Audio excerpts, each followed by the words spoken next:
everybody. Welcome back to CN Live here on NRA TV. I'm Bill Whittle, sitting in for your host, Colion. He should be back tomorrow.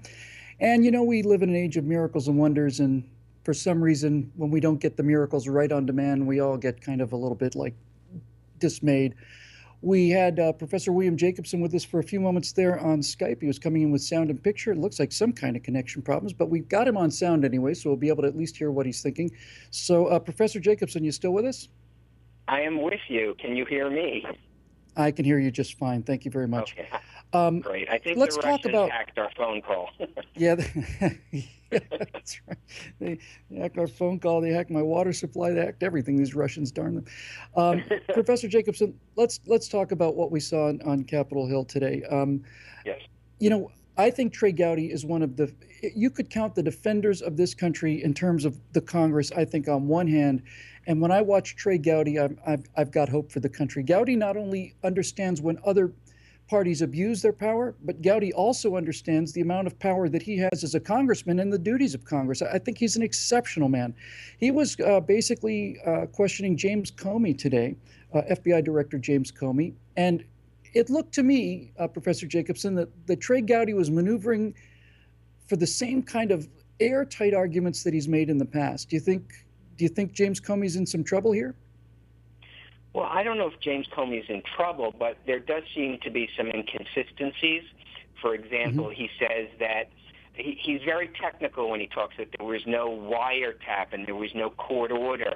I think the real question is, did any sort of conduct or conversations or communications involving anyone from the Trump campaign come under surveillance in any way, whether intended or not?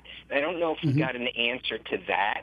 I think that also Trey Gowdy was focusing very much on the issue of whether, there might be that the fact that there's no there's no evidence really of any wrongdoing by the Trump campaign or anything like that. So I think he was trying to, within the limitations of what Comey would testify to.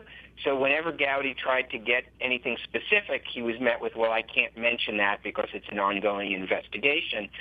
But Comey was willing to put it out there that there is this investigation and it includes, members of the Trump team. So I just think he was trying to get as much as he could, but it was very difficult. But I don't know that Comey's in trouble. I've seen Trey Gowdy speaking to FBI agents before, basically. It might have been Jason Chaffetz, for that matter, one of these two guys, who basically ran into the same kind of stonewalling that you're talking about just a moment ago. Well, this is an ongoing investigation, or this is sensitive material. And they basically said, we're the Congress of the United States of America. We don't get information based on how you think we deserve it. We get to see everything. I remember Jason Chaffetz saying that exactly. Do you think that there will be a chance to sort of break through this sort of, this FBI's sense of just sort of legal coverage and sophistry to some degree? Well, nobody was ordered, but did it happen? Do you think they've got the power to get through that FBI's kind of shield, which they'll often use by saying, well, that's classified, can't talk about that? I don't know. I think time will tell on that. And I think the last time was on, you and I spoke about the fact of how unfair this whole proceeding is to Trump and the current administration, because it insinuates that there's something wrong that happened, but when you try to ask them, well, what is it that you're claiming is wrong? Oh, we can't talk about that. So minds immediately, and Democratic minds and mouths, immediately go to worst-case scenarios. Right. So that is, I think, is a very bad situation. Well, here's a simple question for you, Professor. Why is James Comey still the director of the FBI? I mean, the left doesn't trust him. They believe that he sabotaged Hillary Clinton's campaign, basically in Trump's pocket. Conservatives don't trust him because they've seen all of these accusations of Russian interference that didn't have any basis to them. He says no wiretapping was ordered, but that doesn't mean that some kind of surveillance wasn't done. Why is a man who doesn't seem to be trusted by either side of the aisle continue to be the director of the FBI? Well, I think the concept is that he's supposed to be independent. He's not supposed to necessarily be liked. The question is whether he's doing a proper job. And that's a different question than whether people like him or not. Okay, fair enough. But I saw I saw, and I'm sure you did too, and legal insurrection's been, in fact, been a real leader in this. Going back to the fall when we were looking at the Hillary Clinton email scandal, and we basically saw James Comey make about an hour-long case against Hillary Clinton, basically saying she did everything that she was accused of. He used the legal equivalent of gross negligence for her handling of the information. He basically tried a case for an hour. And then when it was over, he said, however, we just don't think we're going to recommend bringing charges. How do you explain that other than partisanship or some kind of political pressure? Certainly, without question, people like Rudy Giuliani said, my God, he's got enough evidence for 4 convictions.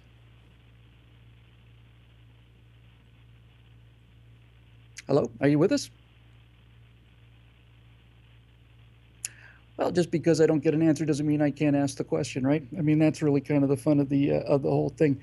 Listen, I think this whole thing comes down to what we were talking about before.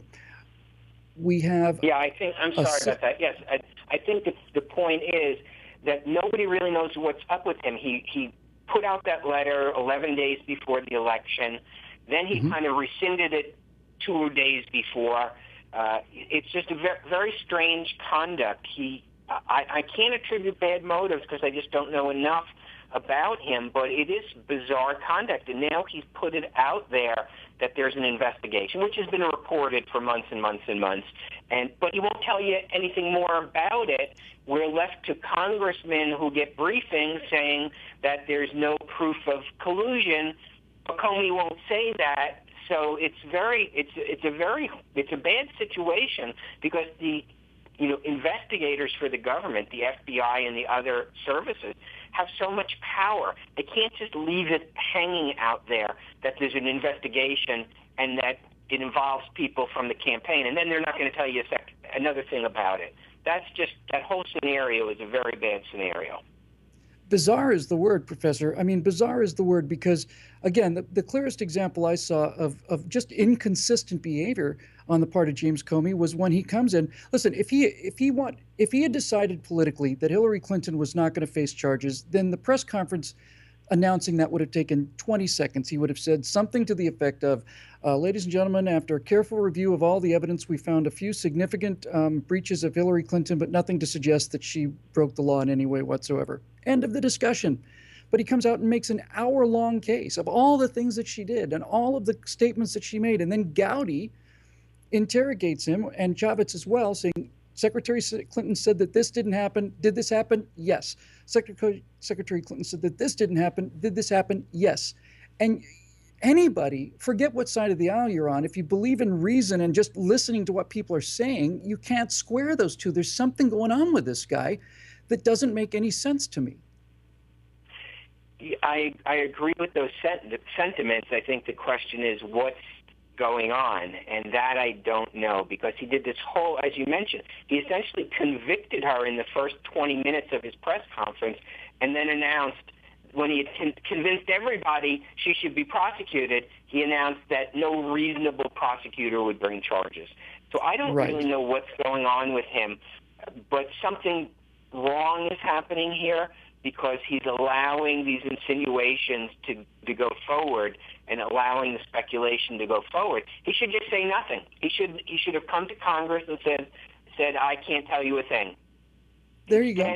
That's right. He puts enough out there to feed the fire. You know who I'm reminded of, and this may not be a fair comparison, I'd like your opinion on this. I'm a bit reminded of Marcia Clark during the O.J. Simpson trial. And the reason I'm reminded of her is because there was a person who, and Judge Ito as well, both people suddenly found themselves after a lifetime of basically, just sort of nuts and bolts government work. Both of them found themselves to be international celebrities. And I think it severely compromised both Marcia Clark's prosecutorial abilities and Judge Ito's ability to remain an impartial judge. And I think sometimes somebody like James Comey may think that the entire future of the Republic is based on how he's going to play this and how he's going to walk it through the labyrinth. And I just don't believe him anymore. And that's a problem. Well, he's damaging the credibility of the FBI, and whatever the investigation is going to be is severely damaged. So I think that's a downside as well. Of course, everybody's twisting based on what you like politically. The Democrats, who for weeks and months said that he was, he ruined the election for them, et cetera, he's not trustworthy, he shouldn't stay on as FBI director, now love him. And Republicans the opposite. And the point is, the FBI director shouldn't be the center of everybody's attention. He has managed to make himself the center of attention. Everybody is hanging on his next word, his next appearance in Congress. And maybe you're right. This is somebody who, while he hasn't been a behind-the-scenes prosecutor. I mean, he's had some major positions. He's never been involved in anything like the Hillary email scandal during the campaign and the Trump, Russia, if you want to call it, scandal or allegations. Those are just at such a different level. He may just not be equipped to handle it. And I think you're absolutely right. You get these people like Marsha Clark who they're just not prepared.